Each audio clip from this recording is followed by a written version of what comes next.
ثقیفہ بنی سعدہ میں ابو بکر صدیق رضی اللہ تعالیٰ عنہ کو زبردستی مسلمانوں کا خلیفہ چنا گیا۔ کیا عمر فاروق اور ابو درداء علیہ اجمعین نے ثقیفہ بنی سعدہ میں انصار صحابہ کرام کے مقابلے میں ابو بکر صدیق کو زبردستی خلیفہ اسلام بنوایا؟ ثقیفہ بنی سعدہ انصار صحابہ کرام کا قبیلہ تھا۔ انصار صحابہ کرام نے نبی صلی اللہ علیہ وآلہ وسلم اور صحابہ کی ہجرت کے بعد جب یہ بے سر و سامانی کی حالت میں مدینہ تشریف لائے تھے تو انصار صحابہ کرام ہی تھے جنہوں نے نبی صلی اللہ علیہ وآلہ وسلم اور ان مہاجر صحابہ کرام کے ساتھ اخوت کا تعلق قائم کیا اور اخوت کے اس معاہدے کو عملی جامہ پہنایا۔ چنانچہ نبی صلی اللہ علیہ وآلہ وسلم کے وصال فرما جانے کے بعد انصار صحابہ کرام علیہ اجمعین اس بات پر متفق تھے کہ چونکہ نبی صلی اللہ علیہ وآلہ وسلم کے دستے راست ہم تھے، اس لیے آپ صلی اللہ علیہ وآلہ وسلم کے بعد اسلام کے خلیفہ بھی ہم ہی میں سے چنے جائیں گے۔ یہی وجہ تھی کہ وہ اپنے طور پر نبی صلی اللہ علیہ وآلہ وسلم کے وصال فرما جانے کے بعد اپنے قبیلے میں خلیفہ اسلام کی بیعت لینے کے لیے جمع ہو گئے تھے،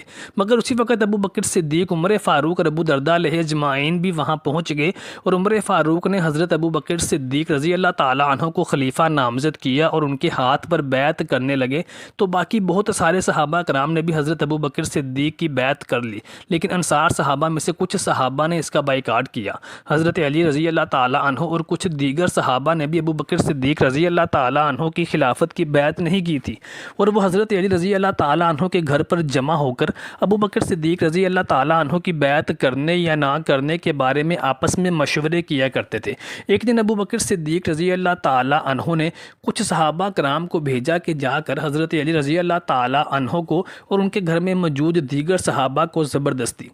بہت سے تاریخی ذرائع کے مطابق جیسے کہ تاریخ طبری اور تاریخ الخلفاء میں ہے کہ صحابہ نے حضرت عمر کی قیادت میں گھر کا دروازہ توڑا اور حضرت علی کو گھسیٹتے ہوئے ابو بکر کی طرف لے گئے اور زبردستی ابو بکر کی بیعت کروائی۔ یہ واقعہ تاریخ کی تمام کتابوں جیسا کہ صحیح البخاری، احمد بن حنبل، سیرہ النبوہ از ابن حشام، تاریخ طبری میں بھی ہے کہ یہ لوگ حضرت علی کے گرد گھیرا ڈال کے کھڑے ہوئے، ان کے گھر کا دروازہ جلایا اور ان کی مرضی کے خلاف ان کو گھر سے باہر نکالا۔ حضرت علی کے گھر کی خواتین کی سردار سیدہ فاطمہ سلام اللہ علیہا کو دروازے کے درمیان دبایا اور اس طرح سے محسن، جن سے فاطمہ الزہرا 6 مہینے کی حاملہ تھی، ان کو مار ڈالا۔ کہا جاتا ہے کہ عمر فاروق نے ہی بنی سعدہ میں ابو بکر صدیق کے ہاتھ پر بیعت کی تھی اور عمر فاروق رضی اللہ تعالیٰ عنہ کا قاتل ابو لولو فیروز مجوسی ایک صحابی رسول حضرت مغیرہ ابن شعبہ کا غلام تھا۔ امام طبری اور ابن خلدون لکھتے ہیں کہ نبی صلی اللہ علیہ وآلہ وسلم کی وفات کے فوراً بعد جب نبی صلی اللہ علیہ وآلہ وسلم کی تجہیز و تکفین ابھی مراحل میں تھی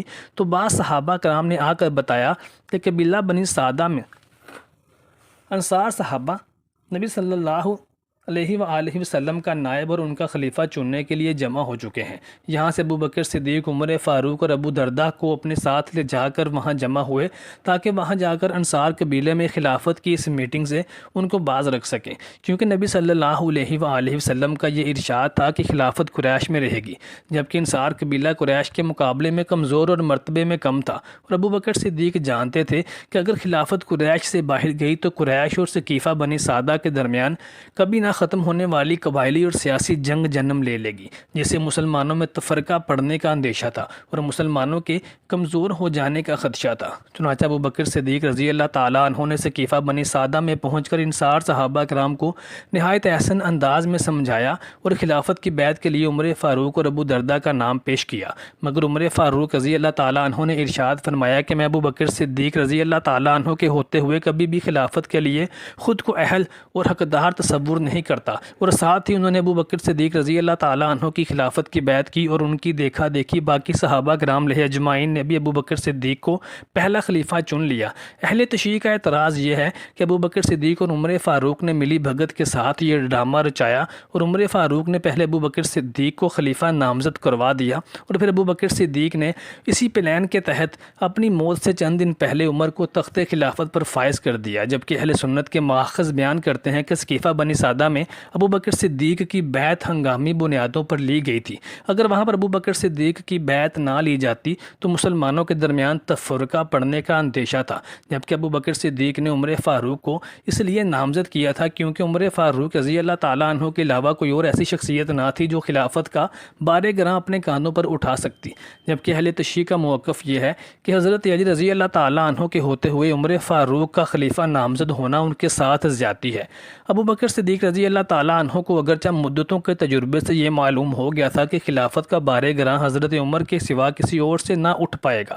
لہٰذا آپ نے حضرت عمر کو نامزد کر دینے کا عزم کر لیا۔ اسی نامزدگی سے متعلق آپ اکابر صحابہ کرام کی رائے کا بھی اندازہ کرنا چاہتے تھے، تو اسی سلسلے میں ابو بکر صدیق نے کئی صحابہ سے مشورہ کیا اور پھر لوگوں کو جمع کر کے کہا کہ کیا تم اس شخص پر راضی ہو، اس کی اطاعت کرو گے جسے میں اپنا جانشین بنا رہا ہوں؟ خدا کی قسم، میں نے رائے قائم کرنے کے لیے اپنے ذہن پر زور ڈالتے میں کوئی کمی نہیں کی اور اپنے کسی رشتہ دار کو نہیں بلکہ عمر بن خطاب کو جانشین مقرر کیا ہے، لہٰذا تم ان کی اطاعت کرو اور ان کی بات سنو۔ اس پر لوگوں نے کہا ہم سنیں گے اور اطاعت کریں گے۔ یوں اس طرح سے حضرت ابو بکر صدیق رضی اللہ تعالیٰ عنہ کا صحابہ سے مشورہ کرنے اور دیگر لوگوں کا اس پر متفق ہو جانے سے عمر فاروق خلیفہ بنے۔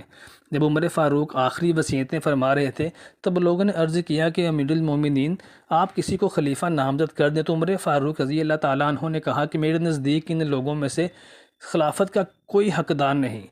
جن سے رسول اللہ صلی اللہ علیہ وآلہ وسلم وقت وفات تک راضی تھے۔ پھر آپ نے حضرت علی، حضرت عثمان، زبیر، طلحہ، سعد، عبد الرحمن بن عوف کا نام لیا اور فرمایا کہ عبداللہ بن عمر تمہارے پاس حاضر رہا کریں گے مگر خلافت میں ان کا کوئی حصہ نہیں ہوگا۔ آپ نے یہ جملہ ابن عمر رضی اللہ تعالیٰ عنہ کی تسلی کے لیے کہا۔ پھر حضرت عمر کی وفات کے بعد وہ لوگ جو حضرت عمر کی نظر میں خلافت کے مستحق تھے وہ سب کے سب جمع ہوئے اور ان 6 صحابہ کرام نے اتفاق رائے سے اپنے اندر میں سے 3 اصحاب منتخب کر لیے۔ پھر ان تینوں نے اتفاق رائے سے خلیفہ تجویز کرنے کا اختیار عبد الرحمن بن عوف رضی اللہ تعالیٰ عنہ کو دے دیا۔ عبد الرحمن ابن عوف نے بہت سوچ بچار کر کے عام لوگوں کا رجحان کس طرف ہے اور کئی صحابہ کرام سے مشورہ کرنے کے بعد عثمان غنی کو خلیفہ منتخب کیا۔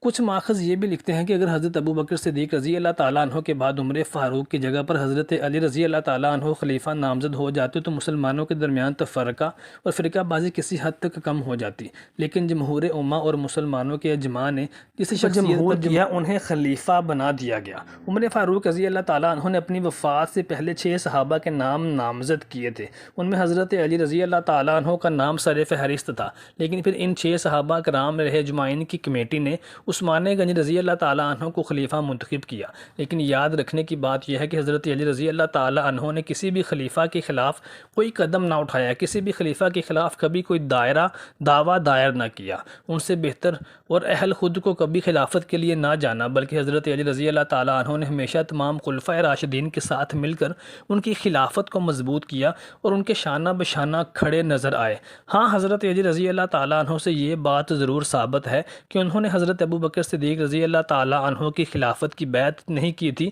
اور 6 ماہ تک نہیں کی تھی، اور حضرت فاطمہ بنت محمد صلی اللہ علیہ وآلہ وسلم کی بیماری کی حالت میں ان کی تیمارداری میں مصروف رہے، اور جب سیدہ فاطمہ کا انتقال ہوا تو حضرت علی رضی اللہ تعالیٰ عنہ نے ابو بکر صدیق رضی اللہ تعالیٰ عنہ کو اپنے گھر بلا کر ان کی بیعت لے لی تھی، اور پھر ان کی وفات تک ان کے ساتھ وفاداری نبھاتے رہے اور ان کے ساتھ مل کر خلافت کے اہم امور کو بھی سلجھاتے رہے۔ جبکہ عمر فاروق رضی اللہ تعالیٰ عنہ کے ساتھ منسوب یہ باتیں بھی غلط اور کاذب اور ضعیف ہیں کہ انہوں نے سیدنا علی رضی اللہ تعالیٰ عنہ کو گھسیٹ کر